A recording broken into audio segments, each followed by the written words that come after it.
Let me tell you something. If those volunteers come in and through these programs they reach one person,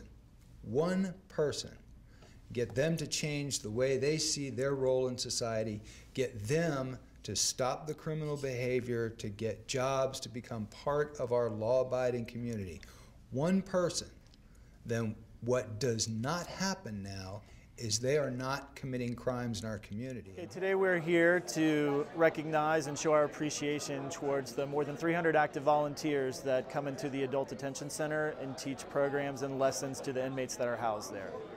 What they do is extremely important. Our staff, the sworn deputies who work in the jail, their focus and their mission is to make the Adult Detention Center a safe and secure environment. What the volunteers do to teach the programs, they teach classes that teach the inmates things like life skills, work on their substance use disorders. They make them more employable and teach them employee skills.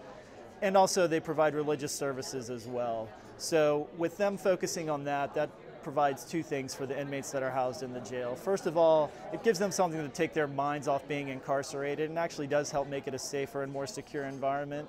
But more importantly, what it does is sets them up for success when they re-enter the community and get out of jail.